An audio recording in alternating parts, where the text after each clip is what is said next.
सभी भक्तों को जय श्री राम, जय माता दी। तो भक्तों, आज की वीडियो में हम बताएंगे कि अमावस्या कैसे निकालते हैं।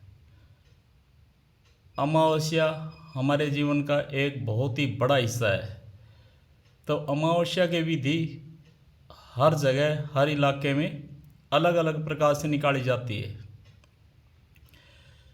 लेकिन भक्तों, मैंने पिछली वीडियो में बता ही दिया था। वैसे तो अमावस्या आदमी को तभी निकालनी चाहिए जब उसके घर में संकट नहीं हो। तो अगर घर में संकट है तो अमावस्या निकालनी नहीं चाहिए। क्यों? अमावस्या निकालने का कोई फ़ायदा तो मिलेगा नहीं। अगर घर में कोई प्रेत होगा तो अमावस्या का भोग वही खा जाएगा। इसलिए अमावस्या वही निकाले जिनके घर में पितर विराजमान हो। क्योंकि हम अमावस्या निकालेंगे, भोग देंगे और भोग खा जाएंगे प्रेत, तो वो अपनी शक्ति बढ़ाएंगे और घर में उतनी हमारी दिक्कत बढ़ जाएगी। तो जिनके घर में वही पितर महाराज हैं, मैं उनको विधि बताता हूँ किस प्रकार से हम अमावस्या निकालें ताकि हमारे पितर प्रसन्न रहे और उन तक भोग पहुँचे। तो भाई, सबसे पहले तो हमने घर में बनाते हैं सब भाई अमावस्या एक दिन खीर बनाते हैं। कोई चावल बना लेता है। तो भाई खीर बनानी है और 5 पूरी बनानी है भाई, या 5 रोटी बना लो छोटी छोटी। और उसके बाद अगर किसी के 2 पितर हैं तो भाई 2 जोत लगानी है। 1 पितर है तो 1 जोत लगानी है। फिर हमने अपना एक कटोरी में खीर डाल के और 5 रोटी थाली में रख के और 1 पानी का लोटा रखना है। और हमने पूजा के स्थान पर बैठ जाना है। और एक चीज़ और है, हमने कलश हर महीने साफ करके वो ताज़ा पानी से भर देना चाहिए और कलश में एक सिक्का भी डाल देना चाहिए। क्योंकि उससे लक्ष्मी का वास बना रहेगा। तो हमने कलश भर दिया है और रोटी और खीर और 1 लोटा पानी का ये भर के रख लेना है भाई।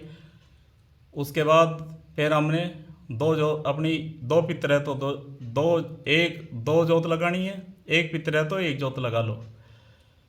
और भाई उसके बाद फिर हमने अंगारी लेनी है। अंगारी पे भोग लगाना है। सबसे पहले हमने बोलना है, पितर महाराज आप जहाँ भी हो आओ, हमारा ये भोग स्वीकार करो। हमारे इस भोग को आप ही ग्रहण करें। अगर और अन्य शक्ति कोई आपकी जगह आकर हमारा ये भोग ले रही है तो वो जल के राख हो जाए। फिर हमने अपने बड़े पितर का भोग लगाना है। हमारे बुजुर्ग पितर, हम आपको भोग दे रहे हैं, ये भोग स्वीकार करो और हमारी मनोकामना पूरी करो। फिर हमने उसी रोटी में से छोटा सा गल्ला तोड़ के ना और खीर लगा के दूसरे पितर को भी भोग लगा देना है। थोड़ा घी डाल देना है वही। आओ भाई पितर महाराज, दूसरे पितर आप भी जहाँ भी हो आओ, हमारे घर में रहो, हमारे घर में वास करो, हमारे घर में बरकत दो। हम आपका आह्वान कर रहे हैं, हमारा ये भोग स्वीकार करो और हम पर कृपा करो। अगर जाने अनजाने में हमारे से कोई गलती हो गई है तो उसे हमें अपना बच्चा समझ के माफ़ कर दें। हम आपके चरणों में, और ऐसा बोल के हमने भोग लगा देना है अभी दोनों पितरों का। उसके बाद फिर हमने अपने और जो देवी देवता हैं, जैसे संकट मोचन हनुमान है, उसका भी भोग लगा दो उसी रोटी में से। अग महाबली हनुमान आप भी आओ, हमारे पितरों के साथ भोग स्वीकार करो। फिर हमने अपनी माता का या अपने और जो भी अपने देवी देवता हैं, हमने उन सभी का भोग भी उनके साथ लगा देना है। और वही जैसे हमने शुरू में पितर का भोग लगाया तो उसको जल भी थोड़ा सा छोड़ देना है। वही पितर महाराज ये जल भी ग्रहण करो। दूसरे पितर का भी ऐसा ही करना है। भोग लगाया और जल भी छोड़ देना है, पितर महाराज जल ग्रहण करो। ऐसे ही बजरंगबली का, बजरंगबली महाराज ये भोग स्वीकार करो और जल भी ग्रहण करो। ऐसे ही माता का करना है, माता रानी आओ भोग स्वीकार करो, हम पर कृपा करो, संकट बीमारी दूर हटाओ और ये भोग स्वीकार करो, जल भी ग्रहण करो। उसके बाद भाई हमने जो भोग दे दिया, फिर हमने ये जल लेके बोल देना है भाई हमारे आह्वान किए हुए पितर महाराज ये आप सभी जल ग्रहण करो, और माता रानी और सभी देवी देवताओं आप भी जल ग्रहण करो। फिर हमने वो जो 5 रोटी थी ना, तो जिस रोटी का हमने भोग लगाया था वो रोटी तो भाई अमावस्या निकालने वाले को खुद खानी चाहिए, चाहे घर में सभी उसको बांट के खा लो। और जो 4 रोटी बच गई है उनमें से 2 रोटी हमने गाय को देनी है खीर के साथ, और जल का लोटा भी साथ लेके जाना है। उसको गौ माता को वह ये रोटी देते वक्त भी हमने बोलना है, हे गौ माता हम ये भोग दे रहे हैं पितरों का नाम का, हमारे पितर प्रसन्न रहे, ये भोग स्वीकार करो, और जल भी छोड़ देना है। उसके बाद जो 2 रोटी बच गई है, 1 रोटी कुत्ते को डालो और 1 रोटी अपनी छत के ऊपर डाल दो कौओं के नाम की। अब भाई पितर महाराज हम ये कौओं के नाम का भोग दे रहे हैं, भी स्वीकार करो। तो भाई ये संपूर्ण अमावस्या का भोग होता है अभी 5 रोटी का। 1 रोटी खुद खानी है भोग वाली, और 4 रोटी में से 2 गाय को, 1 कुत्ते को और 1 कौवे को डाल देनी है, और जल भी हमने इनको साथ साथ छोड़ देना है। उसके बाद भाई हमने 1 लोटा पानी का लेके सूर्य देवता को ज़रूर चढ़ाना है, और अपने पितरों का नाम लेके ओम पितृदेव अवायाम नमः स्वाहा, हे पितर महाराज आओ जल ग्रहण करो। फिर सूर्य देवता जल ग्रहण करो। फिर आप जिसका भी नाम लो, जो भी आपके देवी देवता हैं, आप सभी का भोग ये बोलो वही पितर देवता, माता रानी, बाबा भैरव, जो भी है, सूर्य देवता, भोलेनाथ, ब्रह्मा विष्णु महेश, सभी 33 करोड़ देवी देवताओं आप सभी जल ग्रहण करो, और हमारे पितरों को प्रसन्न करके हमारे घर में रखो।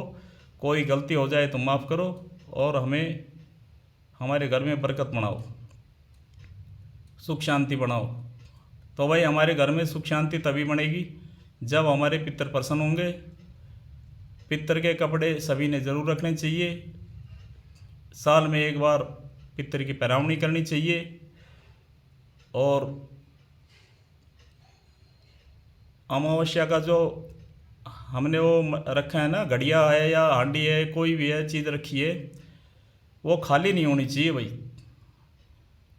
हफ्ता 10 दिन में हमने चेक कर लेनी चाहिए। अगर वो आधी से कम है तो उसमें और पानी डाल देना है, वो पानी खाली नहीं करना है, उसी में पानी और डाल देना है।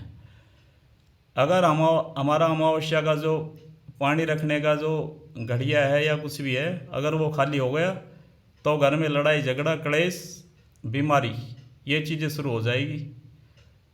तो सभी ने इस चीज़ का खास ध्यान रखना है कि हमारा अमावस्या का जो कलश है वो खाली नहीं होना चाहिए, और कलश के ऊपर 1 पानी वाला नारियल और कपड़े पितर के वो ज़रूर रखने चाहिए, ताकि पितर देवता हमारे घर में रहे और हम पर कृपा रखें। तो भक्तों, आज हमने अमावस्या की विधि बताई है, अगली बार हम बताएंगे कि पितृ पक्ष में हम अपने पितरों को कैसे प्रसन्न करें। इसी के साथ सभी को जय श्री राम, जय माता दी।